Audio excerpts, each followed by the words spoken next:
Hello, नमस्कार। आप सभी का स्वागत है एसएससी लैब पर। तो आज हम डिस्कस करेंगे पूरी चीजें एसएससी सीजीएल एग्जामिनेशन के बारे में। एसएससी सीजीएल को क्या बोला जाता है? Mini IAS. क्यों? क्योंकि इसमें इतनी गजब की नौकरियां होती हैं। इनकम टैक्स इंस्पेक्टर, डबल एओ, सीएसएस, मतलब आप कुछ कितने बड़े बड़े पोस्ट पे सीधे सीधे अपॉइंट होते हो। तो इस वजह से सीजीएल का इतना ज्यादा क्रेज है। तो आज हम सीजीएल के ऊपर सिलेबस, एग्जाम पैटर्न और स्ट्रैटेजी डिस्कस करेंगे जो आपको रखनी होती है और जिन चीजों को ध्यान में रखना होता है शुरू से ही एग्जाम को जब आप टारगेट करते हो तो। ठीक है, चलिए शुरू करते हैं। बहुत प्यारा, बहुत छोटा सा वीडियो है, पूरा वीडियो देखिएगा और जितने भी स्टूडेंट्स प्रिपेयर कर रहे हैं जरूर उनको शेयर करिए। This is my Telegram, English by Barkha ma'am. मैं अपने टेलीग्राम पे बहुत प्यारे प्यारे कंटेंट और क्विजेस शेयर करती हूँ, वीडियो के लिंक्स शेयर करती हूँ ताकि आपके एग्जाम की प्रिपरेशन होती रहे। तो इसको जरूर से ज्वाइन कर लीजिएगा सभी लोग। एसएससी सीजीएल की जो मिनिमम एक्सपेक्टेड वैकेंसीज हैं, minimum expected 8000 you can expect. आगे बढ़ते हैं। अब बात होती है एसएससी सीजीएल की नोटिफिकेशन कब आएगी। आपके दिमाग में सबसे पहला डाउट ये होगा कि एसएससी सीजीएल की नोटिफिकेशन कब आएगी। 22 तारीख तक एक्सपेक्टेड है, उसके बाद आपको ये एग्जैक्ट डेटा मालूम पड़ जाएगा। एग्जैक्ट डेटा अभी हम पिछले 4 साल का अजम्पशन लेके डेटा बता रहे हैं। अब बारी होती है कि जैसे हम सीजीएल की एग्जाम की तैयारी कर रहे हैं तो क्या हम ग्रेजुएट होने चाहिए? हाँ, आप ग्रेजुएट होने चाहिए। मिनिमम क्वालिफिकेशन सीजीएल की ग्रेजुएशन होती है। ठीक। अब सीजीएल की एग्जाम की जब आप तैयारी करते हो तो अलग अलग सब्जेक्ट्स पूछे जाते हैं। 4 सब्जेक्ट आते हैं सीजीएल में: रीजनिंग, जनरल अवेयरनेस, क्वांट्स और इंग्लिश। हर एक सब्जेक्ट प्री एग्जाम, ये मैं प्री एग्जाम का डेटा आपको बता रही हूँ।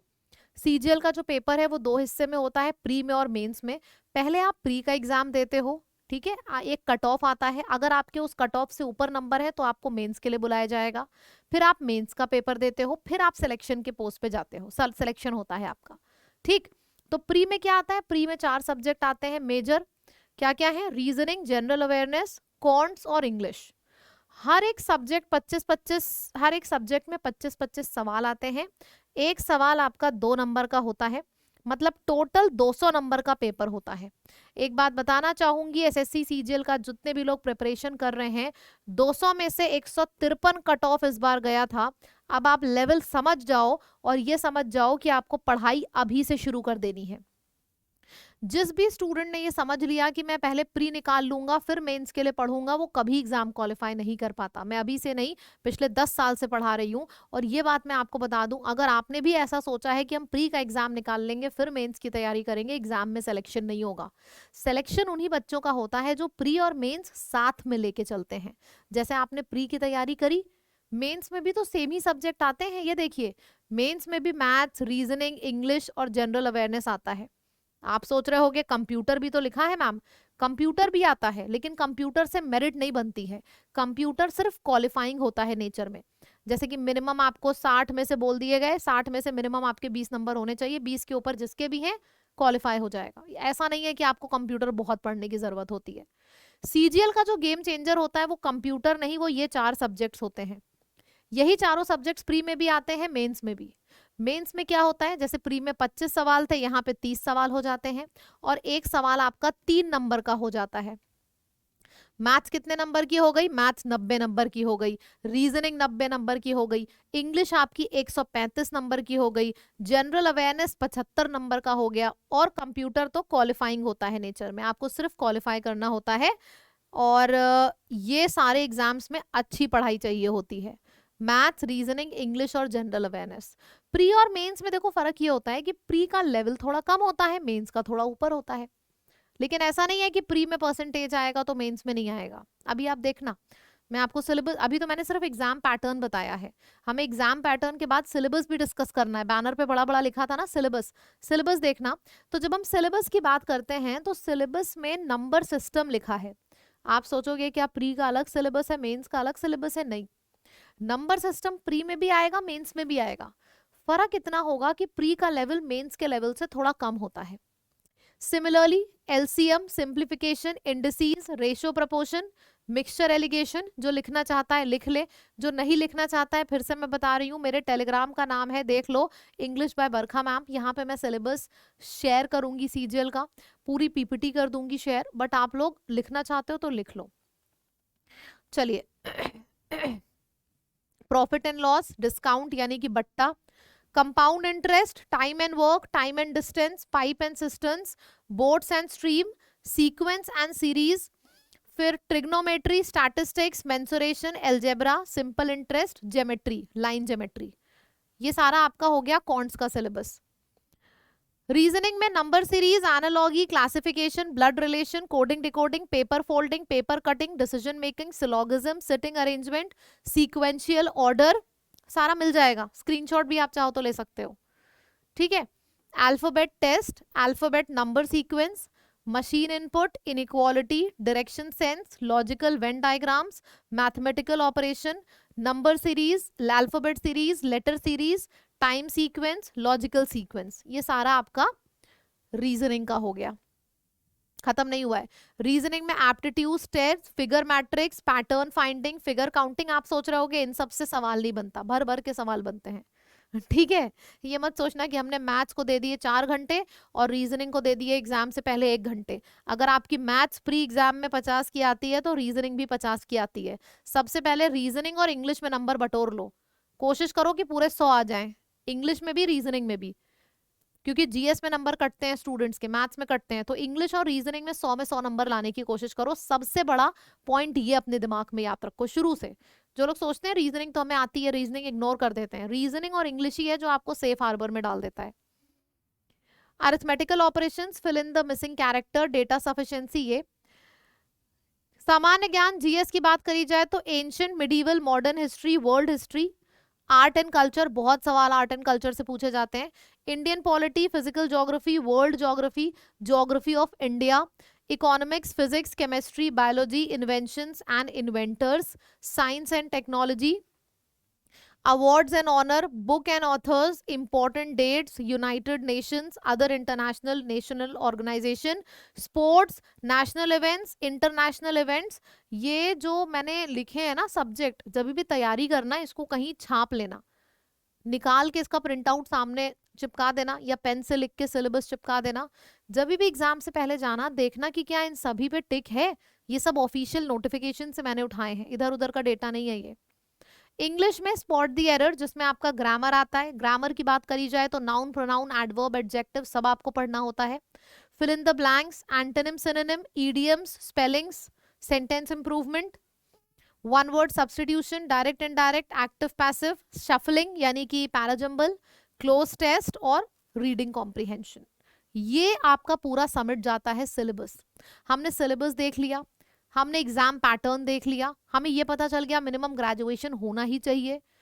अब सीजीएल के लिए 2-3 चीजों का स्पेशल ध्यान रखिएगा। कंप्यूटर में ये सारे टॉपिक्स आते हैं, एक बार स्क्रीनशॉट लीजिएगा। Computer organisation, computer processing unit, ये पूरी की पूरी पीडीएफ मैं अपने टेलीग्राम पे भेज दूंगी, इंग्लिश बाय बरखा मैम, वहां से उठा लेना, ठीक है। अभी सिर्फ समझिए। तो ये आपका पूरा का पूरा सिलेबस हो गया। Backup devices, ports, Windows, keyboard, shortcuts, software, Windows operating system. Time left हमारे पास 2 से 3 महीना है। अब ये 2 से 3 महीने को आपको कितने घंटे देना है मैं बताऊं, बगल में लिख रही हूं, पीछे दिख गया होगा आपको। इतने घंटे आपको मिनिमम देना ही देना है, क्योंकि समय आपके पास सिर्फ 2.5 से 3 महीने का है। इससे कम समय दिया तो सिलेक्शन मुश्किल है। कॉन्ट्स में 3 घंटे दे दो। कहीं ना कहीं पेड क्लासेस आपने किए होंगे, आप हम लोगों से लैब की ऐप पर पढ़ते हो या फिर यूट्यूब चैनल पे पढ़ते हो।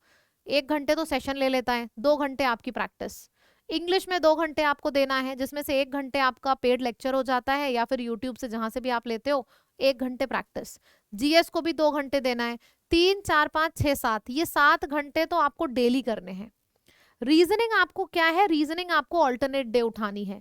मतलब कि जैसे आपने मंडे रीजनिंग करी तो ट्यूसडे क्या करना है, मंडे अगर आपने रीजनिंग करी, ठीक है, जैसे MWF आपने रीजनिंग कर ली, TTS, तो फिर ट्यूसडे को मॉक दे दो, मतलब मॉक टेस्ट दे दो। थर्सडे को मॉक टेस्ट दे दो, सैटरडे को मॉक टेस्ट दे दो। इससे आपका फायदा क्या होगा कि आपको शुरुआत से ही एग्जाम का भी आइडिया लगता जाएगा मॉक टेस्ट से। और मॉक टेस्ट देने का मतलब है देने के बाद एनालिसिस करो। मॉक टेस्ट का सबसे बड़ा फंडा क्या है, ये नहीं कि हमने दे दिया, मैम ने बोला था हमने दे दिया। मॉक टेस्ट देने के बाद एनालिसिस करो कि इंग्लिश में अभी आपको कहाँ कहाँ सबसे ज्यादा दिक्कत आ रही है, मैथ्स में कौन से टॉपिक पे आपको सबसे ज्यादा दिक्कत आ रही है, तो मॉक टेस्ट एनालिसिस करो। यानी कि 7-8 8.5 घंटे अभी से देना शुरू कर दो, जिसमें से 7 घंटे तो ये आपका फिक्स है कॉन्ट्स, इंग्लिश और जीएस। बाकी के जो 1.5 घंटे बचे हैं, 3 दिन हफ्ते में रीजनिंग करोगे और 3 दिन मॉक दोगे।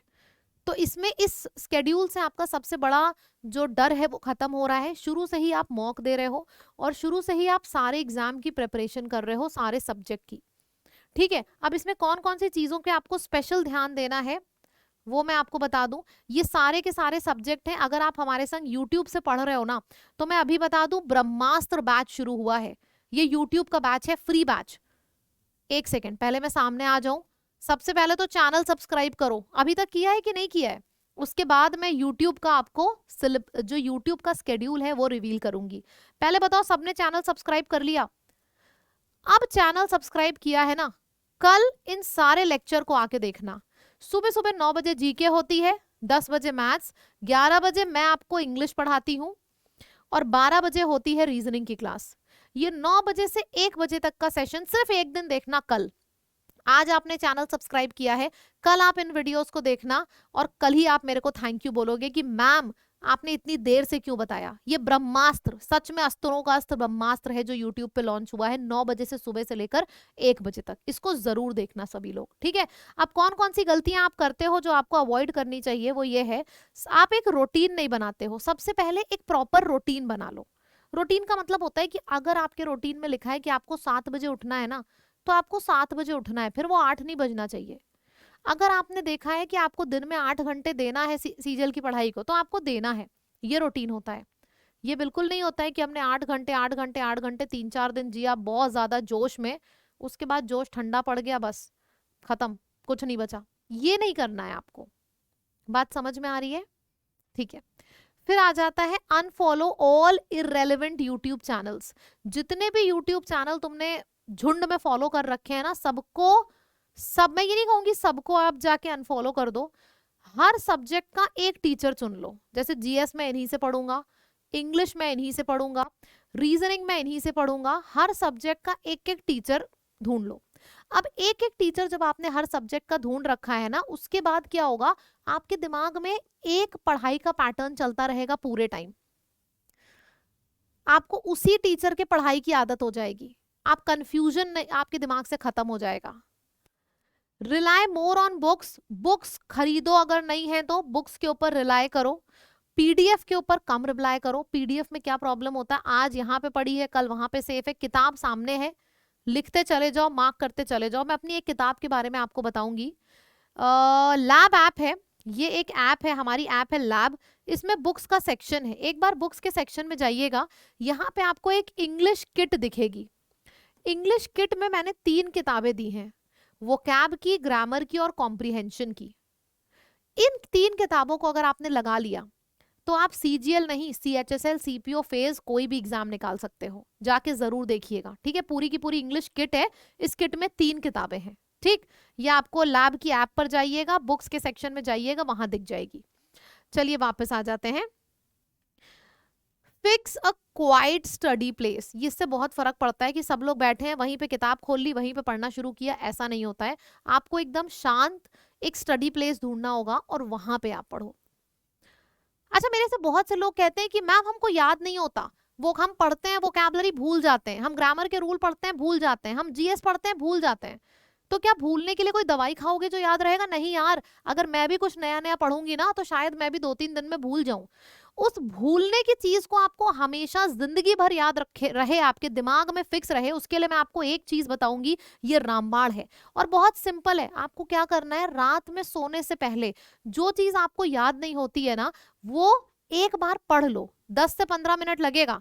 देखो भाई, मोबाइल हाथ में रहेगा, मोबाइल देखोगे, मोबाइल को साइड में रख दो। ज्यादा नहीं, सिर्फ एग्जाम तक के लिए ये मैं बोल रही हूँ। करके देखो, 3 दिन करोगे ना, चौथे दिन आके खुद बोलोगे मैम बहुत इफेक्टिव है।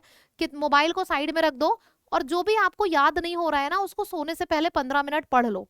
15 मिनट सोने से पहले अगर आप वो चीज पढ़ोगे ना जो आपको याद नहीं हो रही है, जैसे जीएस हो गया, वोकैबुलरी हो गई, आप पढ़ गए, आप सो गए, उसके बाद फोन ना चलाओ। सोने के बाद जब भैया सुबह उठोगे ना, तो सुबह जब उठोगे ऐसी अंगड़ाई लेते हुए बस मन में रिवाइज कर लेना कि यार ये मैंने कल पढ़ा था।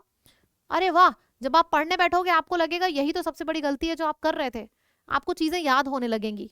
और जो चीज आप पढ़ते हो ना दिमाग में रात भर वो चीज एकदम मेंटेन रहती है। सुबह उठने के बाद जब वो चीज दोबारा से दोहराओगे ना तो लगेगा यार ये तो दिमाग में सेट हो गई है, बस एक यही जड़ी बूटी है जो आपको यूज करना है, और कभी नहीं भूलोगे, जो भी पढ़ा है वो हमेशा याद रहेगा।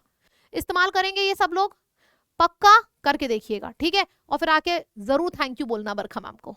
आगे बढ़े, चलो, तो ये हमारा हो गया। ये सारे सब्जेक्ट हैं, इन सारे सब्जेक्ट का मैंने आपको दिखा दिया यूट्यूब पे तैयारी करा रहे हैं हम, किस तरीके से करा रहे हैं। इसके साथ ही साथ अगर आपको लाइव क्लासेस में हमारे संग पेड बैचेस में एडमिशन लेना है तो आप फाउंडेशन बैच में ले लो। कहाँ जाना है, वही सेम लैब की ऐप पर जाना है, लाइव कोर्स में जाना, जो भी फाउंडेशन चल रहा होगा फाउंडेशन में एडमिशन ले लेना, इस कोड को डाल देना लैब। इस कोड को डालने के बहुत से फायदे हैं, आपको 2% का डिस्काउंट एक्स्ट्रा मिलेगा। साथ ही साथ लैब कोड जब आप डालोगे तो आपको नोट्स, ई बुक्स सब एक्सेस हो जाएंगी इस डिस्काउंट कोड का इस्तेमाल करने पे।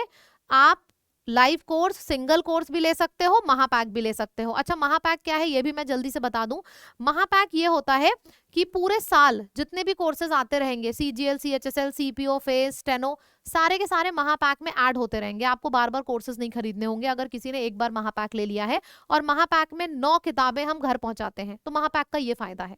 आप सिंगल कोर्स भी ले सकते हो, महापैक भी, सब कुछ आपको हमारी ऐप पर मिल जाएगा, ठीक है। और हर चीज के लिए एक सिंगल कोड है लैब, ठीक।